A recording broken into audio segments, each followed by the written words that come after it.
What's up, guys? So today I'm going to talk about health. And one of my chapters in my book is about a object in motion stays in motion and how important diet and exercise is to our physical being, our mental health in general, just the way that we feel in the day, how much energy we have, how much we actually get done. So what I'd like to express is something that really hits me home is I wish I was able to convey how important health is into other people, including the people that I love the most, like my dad.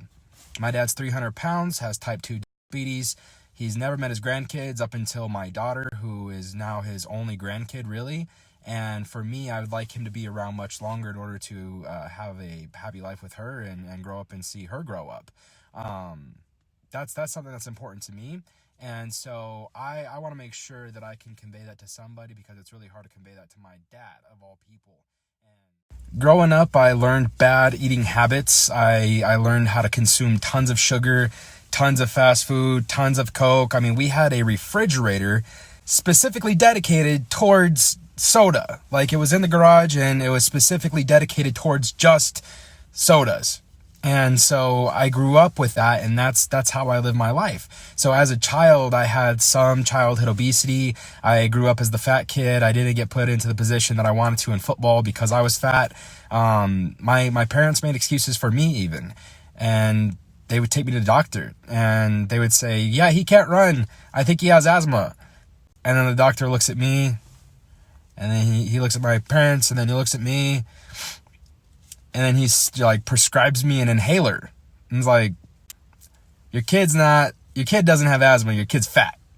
But you couldn't say that shit back then, right? He's a doctor. He's like, fuck off, here you go. Here's an inhaler. I know you're not gonna. But anyway, that's another training, right? So what I'm talking about is an object in motion will stay in motion. If you get your ass to the gym, you're gonna go do something at the gym. If you just get there. If you go and put yourself in motion, you're going to end up at the gym, and then you're going to end up on the treadmill, and then you're going to end up 2 miles into the treadmill, and then you're going to end up on the weights, and then you're going to end up in a physically better body than when you arrived. Does that make sense? Is that clicking for y'all? Because it didn't click for me for a long fucking time, up until my mom had passed away, and then I decided to use the gym as my therapy, and I basically just wrecked my body because it felt good to be able to exercise to such an extraneous level that it literally hurt myself, right?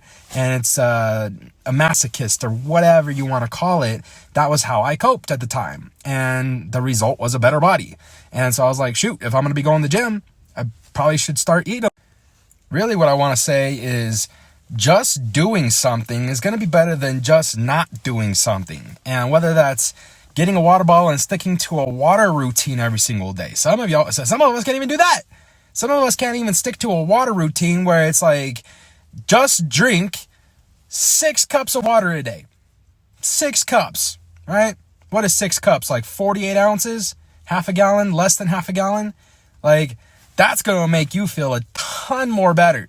That's going to make your physical body feel super good. And we can't even do that, let alone vitamins, or what supplements to take, or what pre-workout do I need, or how am I going to make this workout easier? How am I going to change my state to be able to make sure that I just crush this workout every single day? It has nothing to do with the supplements. It has nothing to do with the pre-workouts. It has nothing to do with anything other than just fucking doing it. But I'm not here to be preachy, because I had a hard time starting too. I had a hard time getting to the gym. I have a hard time cutting out sugar. You notice I said have a hard time cutting out sugar. I haven't done it yet. I'm trying to. It's very difficult, because that's what I go to when I am not feeling super good, right? When I'm feeling a little sad, when I'm feeling a little stressed out, I go to Kazoozles or Kit Kats or Twix or whatever. I go towards that kind of eating style when I have a lot of stuff going on, and I have to be able to identify that and interrupt that pattern of behavior and be able to switch it with the healthy habit. That's a different training. But what I'm trying to express to you guys is just get the object in motion. Once you have the object in motion, then we can speed it up, or we can change directions, or we can add something into it, or whatever. But first, we gotta start. If you don't, But I love y'all. I'm going to be posting this on my YouTube channel, so thankful for Snapchat to be able to provide me with an editing software that's not really editing anything, but it's being able to capture these moments when I just feel like speaking off the top of the head.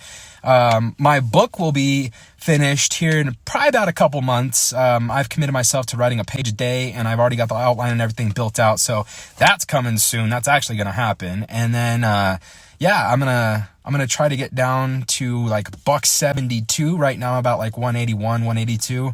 So already I've dropped about 9 pounds in the last 2 months, and I'm gonna keep going. So look out for new content. I know I said I was gonna be dropping videos a week. My video editing app has been working like butt cheeks recently, so I'm trying to get that under control. But that's one of my excuses. So I'm sorry I haven't been producing content. I suck. But it'll be coming soon.